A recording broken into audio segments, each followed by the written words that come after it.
नमस्ते। आज चाहिँ मैले एउटा लङ भिडियो ट्राई गरिरहेको छु, मेरो किचन भिडियो, मेरो रेसिपिजको भिडियोज। अनि त्यो भिडियोजमा चाहिँ मेरो हस्बेन्डले काम बिगारेको छ, सो मलाई पुरा रिस पनि उठेको छ त्यो भिडियो बनाउँदाखेरि।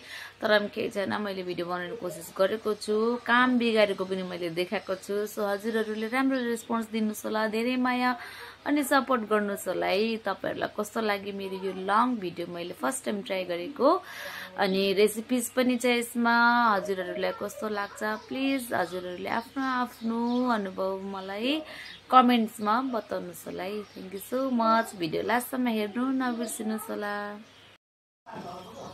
आजको चाहिँ मेरो रेसिपिजमा छ माछा हालेर चाहिँ रोहु माछा लिएको छु मैले आज घरमा।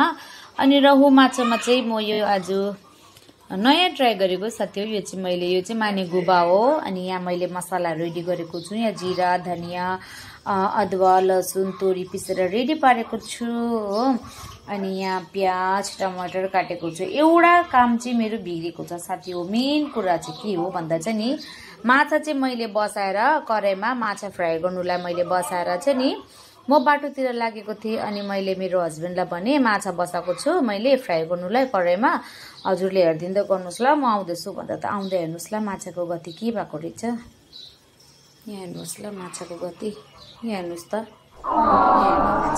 के हो यो टुक्रै टुक्रा। मैले के सोचेको थिएँ आज माछा चाहिँ मजाले फ्राई गरेर, अनि मजाले रोहु माछा फ्राई गरेर हालेर ग्रेभी मजाले पकाउँछु भनेको थिएँ होइन। यहाँ हेर्नुहोस् त माछा है यस्तो भएको छ। यहाँ हेर्नुहोस् त यो यहाँ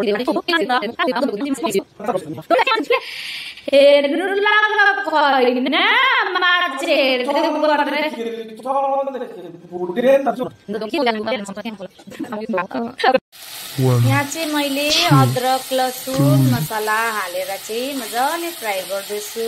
अब यहाँ म जानु हालिरहेको छु टमाटर, त्यहाँबाट हाल्नुपर्छ नमक। नमक हालिसकेर चाहिँ यहाँ अब अलिकति हालिदिनु गइरहेको छु पानी।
बाइला लागिरहेछ।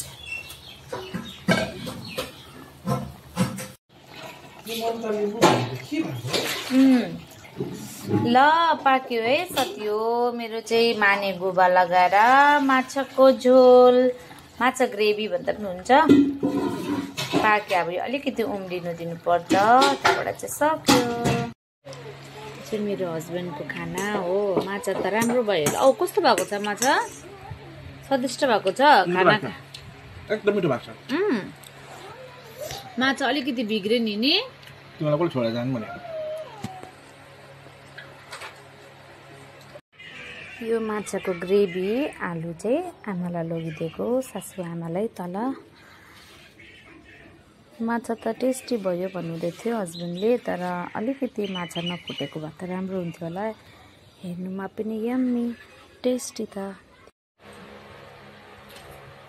यहाँ छ मेरो माछा फ्राई, सिम्बीहरूको सब्जी, माछा इस्कुस,